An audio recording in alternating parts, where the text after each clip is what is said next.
আসসালামু আলাইকুম। আমি আজকে প্রায় সারাদিন প্রথম ক্যান্টনমেন্টে, তারপরে বঙ্গভবনে ছিলাম।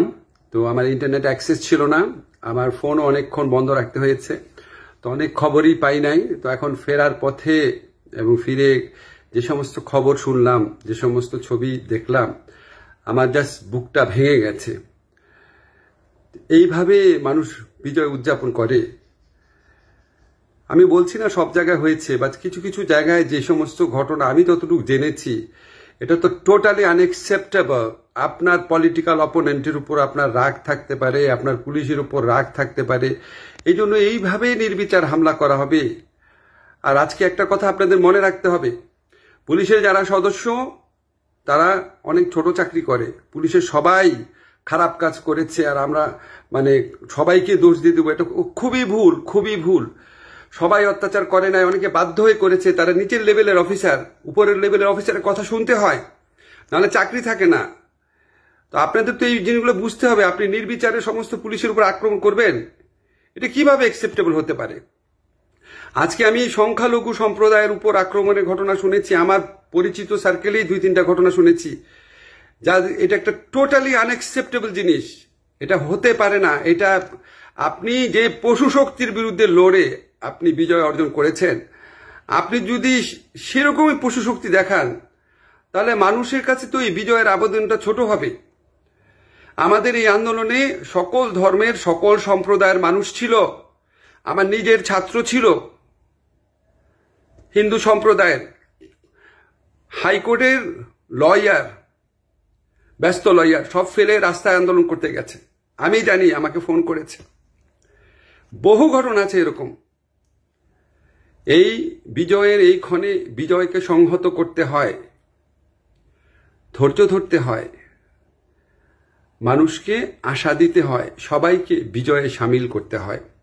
আপনাদের বিরুদ্ধে যারা ভয়াবহ অন্যায় করেছে, গণহত্যার মতো অপরাধ করেছে, অবশ্যই তাদেরকে বিচার করার চেষ্টা করা হবে। যদি বিচার না হয়, অবশ্যই আপনি সর্বোচ্চ পর্যায়ে অসন্তোষ দেখাবেন। কিন্তু সাধারণ সাধারণ পুলিশ, সাধারণ সাধারণ মানুষ, একটা নিরীহ একটা সংখ্যালঘু মানুষ, একটা ঘটনা যেন আর না ঘটে।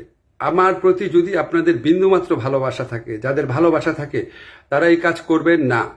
Please please. আমরা একটা ধ্বংসযজ্ঞ, একটা চরম অপশাসনের মধ্যে দিয়ে গিয়েছি। এখন আমাদের দেশ গড়ার সময়। দেশ গড়ার সময়ে সবাইকে সাথে নিয়ে করতে হয়। আইনের মতো আইন চলবে, যার যা অন্যায় করেছে সেটার আমরা অবশ্যই বিচার চাবো। এটা নিশ্চিত করার জন্য আমরা আবার যতটা করা যায় করব, বা ধৈর্য ধরে অপেক্ষাও করব। যাই হোক, আমি শুধু আবেদন করব, প্লিজ এই ধ্বংসযজ্ঞ বন্ধ করেন, এই লুট বন্ধ করেন। এখন যা ভাঙছেন এগুলি আমাদের সব রাষ্ট্রীয় সম্পত্তি।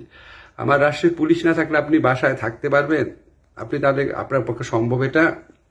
পুলিশ বাহিনী রিফর্মের কথা বলেন। যারা পুলিশ, যে সমস্ত পুলিশের বিরুদ্ধে অন্যায়ের অভিযোগ আছে, বাণিজ্য করেছে, মানুষকে হত্যা করেছে, নিপীড়ন করেছে, অবশ্যই আপনি তাদের বিচার চাবেন। আপনারা সবাই ধৈর্য ধারণ করেন, প্লিজ প্লিজ। সবাই সবাইকে রক্ষা করার জন্য চেষ্টা করেন, বিজয়ের আনন্দে সবাইকে সামিল করার চেষ্টা করেন। যারা খারাপ শাসক থাকে, যারা খারাপ মানুষ থাকে, তারা মানুষের মধ্যে বিভেদ ছড়ায়, বিভ্রান্তি ছড়ায়। আমরা এটা অনেক বছর যাবৎ দেখছি। আর এই জাতি এটা নিতে পারবে না। আমরা সবাই মিলে একটা দেশ, সবাই মিলে একটা জাতি। আমরা এই দেশকে এখন শুধু ভালো দিকে নিয়ে যাওয়ার জন্য কি কি বুদ্ধি দরকার, কি কি কাজ দরকার, সেগুলি করব। অনেক বড় কথা বলে ফেললাম, আসলে মনটা খুব খারাপ দেখে বললাম। যদি আমার ভুল হয়ে থাকে ক্ষমা করবেন। যা বললাম একান্তই আমার ব্যক্তিগত মতামত। আপনাদের সবার কাছে দোয়া চাচ্ছি, ভালো থাকবেন।